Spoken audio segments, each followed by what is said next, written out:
Good morning students, this is your English class. Today we are going to do unit number 6, Strike Against War. Speech by Helen Keller at Carnegie Hall, New York City, January 5, 1960. तो ये chapter के अंदर एक जो मशहूर व्यक्ति है, एक मशहूर व्यक्तिगत इंसान है जिनका नाम हेलन केलर है। उन्होंने जनवरी 5, 1916 को न्यूयॉर्क सिटी के अंदर जो कार्नेगी हॉल है वहाँ पर स्पीच दी थी।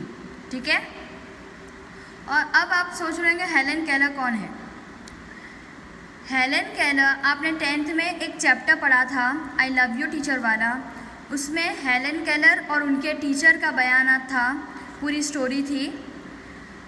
हेलन केलर एक ब्लाइंड और डेफ थे, अंधे और बहरे थे। अंधे और बहरे होने के बावजूद उन्होंने अपनी लाइफ में, अपनी ज़िंदगी में बहुत तरक्की हासिल की, बहुत ज़्यादा पढ़ाई की, स्टडीज़ की और दूसरों को पढ़ने में मदद भी की। वो पहली ऐसी बहरी और अंधी इंसान थे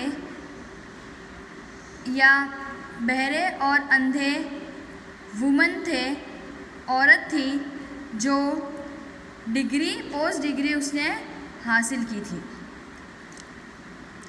उन्होंने कई सोसाइटी के लोगों की मदद की है, जैसे कि जो लड़कियां पढ़ना चाहती हैं लेकिन पढ़ लिख नहीं सकती, उनको मदद की पढ़ने में। उनके जैसे ही बहुत इंसान थे जो हैंडीकैप थे, जो बहरे और अंधे थे, उनकी भी बहुत सारी मदद की। और दूसरी बात ये कि जो हेलन केलर है उन्होंने अपनी लाइफ के ऊपर बुक भी लिखी, वो एक राइटर भी थे, राइट। अब वो समाज सेवा भी कर रहे हैं, तो उन्होंने कार्नेगी हॉल में स्पीच तैयार की और स्पीच दी है। वो स्पीच वहाँ के लोगों के लिए और सब लोगों के लिए है। वो स्पीच क्या कहती है वो हम अब आगे पढ़ेंगे।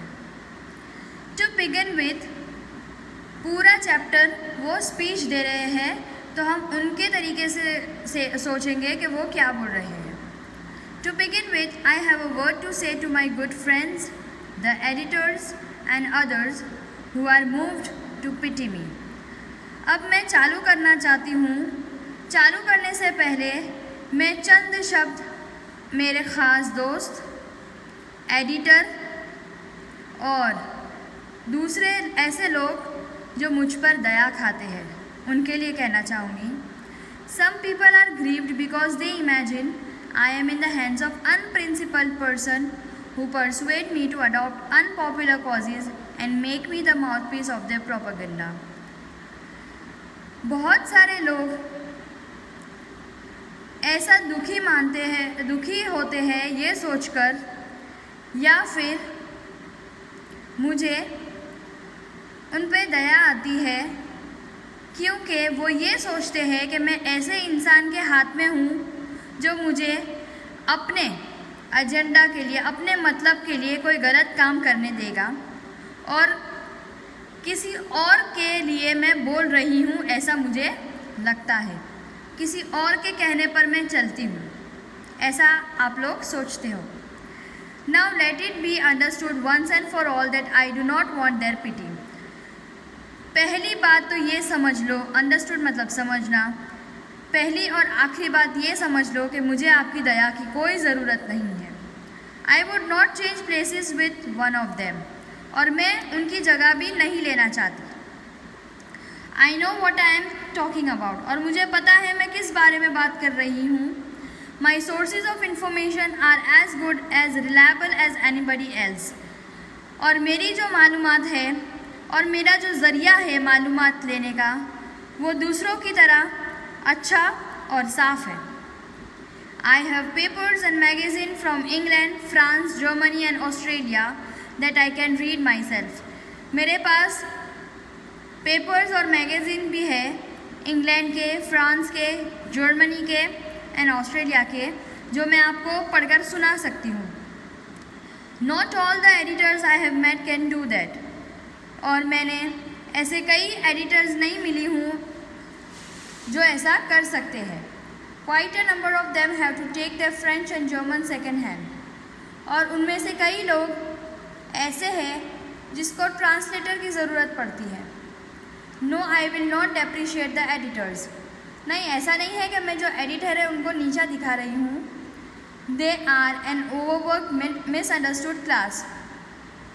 वो एक ऐसे लोग हैं एडिटर्स जिसको बहुत ही ना समझा गया हो और वो कुछ ज़्यादा ही काम करते हैं. Let them remember though that if I cannot see the fire at the end of the cigarettes, neither can they thread a needle in the dark. तो उनको ये याद रखना चाहिए कि अगर मेरी जो सिगरेट है उसमें मैं आग नहीं देख सकती हूँ तो वो अंधेरे में भी सुई नहीं देख सकते. All I ask gentlemen is a fair field and no favor. सिर्फ मैं ये चाहती हूँ कि हम जैसे लोगों के लिए कोई दया ना खाओ और जो मैदान हो वो सबके लिए बराबर हो. I have entered the fight against preparedness and against the economic system under which we live. और मैंने हमारे सोसाइटी में हम जो रह रहे हैं उसके अगेंस्ट में लड़ रही हूँ. लेकिन उसके अगेंस्ट लड़ने का कारण ये है कि हमारी जो इकोनॉमिक सिस्टम है जिसके अंदर हम रह रहे हैं वो सही नहीं है, इसलिए मैं उसके खिलाफ आवाज़ उठा रही हूँ. It is to be fight to the finish and I ask no quarter. और ये ऐसी लड़ाई है जो मैं ख़त्म करके रहूँगी और मुझे कोई भी टाइम की ज़रूरत नहीं है. All the machinery of the system has been set in motion. Above the complaint and din of the protest from workers is heard the voice of authority. Friends, it says, fellow workmen, patriots, your country is in danger. सब मशीनें अपना काम तो कर रही है, लेकिन सबसे बड़ी मशीन कौन सी है? हमारे वर्कर, हमारे लेबर, हमारे मजदूर. दोस्त कहकर उनसे काम तो करवा लेते हैं, लेकिन ये भूल जाते हैं कि ये दोस्त होने के साथ साथ एक हमारे नागरिक भी है जिसका जो देश है वो आज डेंजर में है. There are foes on all sides of us. हमारे चारों साइड दुश्मन घेरे हुए हैं. There is nothing between us and our enemies except the Pacific Ocean and Atlantic Ocean. हमारे दुश्मन और हम में सिर्फ दरिया का अंतर है. जो ओशियन है, पैसिफिक ओशियन और अटलांटिक ओशियन का नाम है, उसका ही अंतर है. Look at what has happen to Belgium, consider the fate of Serbia. Belgium में देखो क्या हुआ, सर्बिया के नसीब में क्या हुआ. Will you murmur about low wages when your country, your very liberties are in danger. और आप जो कम पगार देते हो अपने देश में, तो आप देख नहीं सकते कि लोगों की लिबर्टीज़, लोगों की आज़ादी डेंजर में है, मुश्किल में है. What are the miseries you endure compared to the humiliation of having a victorious German army sail up the East River? Quit your grumbling, get busy and prepare to defend your firesides and your flag. तो आप देख नहीं सकते हो German में लोग क्या क्या कर रहे हैं. अपना जो ग्रम्लिंग मतलब चैंचे करना, अपना जो बोलना है वो बंद करो. अपने काम में इतने मसरूफ़ हो जाओ कि अपना झंडा आप लहरा सको. Get an army, get a navy, be ready to meet the invaders like the loyal-hearted freemen you are. Army तैयार करो. ये देश को एड्रेस कर रहे हैं हेलेन केलर, और देश की बात कर रहे हैं कि आर्मी बनाओ, नेवी बनाओ और फिर लड़ने के लिए तैयार हो जाओ और ऐसे दिल वाले बनो जो किसी से डरते ना हो. Will the workers walk into this trap? क्या जो मजदूर हैं वो ये जाल में फंसेंगे? Will they be fooled again? क्या हम उनको फिर से फूल कर पाएंगे? I am afraid so. मुझे डर है. The people have always been susceptible to oratory of this sort. जो लोग हैं उन्होंने हमेशा से अपनी आंखें खुली रखी है ये मैटर में. The workers know they have no enemies except their masters. मजदूरों को भी पता है उनका कोई दुश्मन नहीं है सिवाय उनके जो मास्टर होता है, उनका जो मालिक होता है उसके सिवा. They know that their citizenship papers are no warrant for the safety of their wives and children.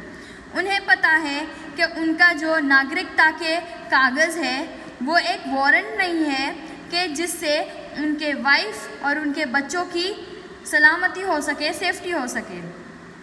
They know that honest sweat, persistent toil and years of struggling bring them nothing on to worth fighting for. और वो ये भी जानते हैं कि उनका जो सालों साल का जो स्ट्रगल है, जो मेहनत है, जो पसीना उन्होंने बहाया है, जो अपने कपड़े उन्होंने ख़राब किए हैं, वो किसी काम के नहीं है, वो किसी लड़ाई के लायक ही नहीं है. Yet deep down in their foolish hearts they believe they are a country, oh blind vanity of slave. लेकिन फिर भी ये सब जानने के बावजूद उनके दिल में एक अपने देश के प्रति एक भावना है, एक सॉफ्ट कॉर्नर है. तो बेचारे वो कैसे हैं, वो मजदूर, अंधे मजबूर वो बेचारे कैसे हैं. The clever ones up in the high places know how childish and silly the workers are. तो जो मालिक होते हैं, जो होशियार होते हैं, जिसको अथॉरिटी मिली होती है, वो लोग को पता होता है कि कितने बचकान होते हैं ये वर्कर्स, ये मजदूर, और कितने सिली होते हैं. They know what if the government dresses them up in khaki and give them a rifle and start them off with a band and waving banners, they will go forth to fight brutality for their own enemies. तो उन्हें ये पता है कि अगर government उनको खाकी के ड्रेस में तैयार कर देती है, उनके हाथ में राइफ़ल दे देती है, बंदूक दे देती है और पीछे बैंड चालू कर देते हैं, तो उन्हें ये लगने लगता है कि हम हमारे दुश्मनों से लड़ने जा रहे हैं. They are taught that brave men die for their country's honor.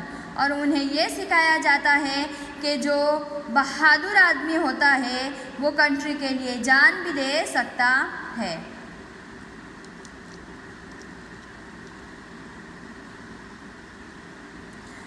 यहाँ तक हमने फर्स्ट पीरियड में पढ़ा है. अब हम नेक्स्ट पीरियड में बाकी का चैप्टर पढ़ेंगे.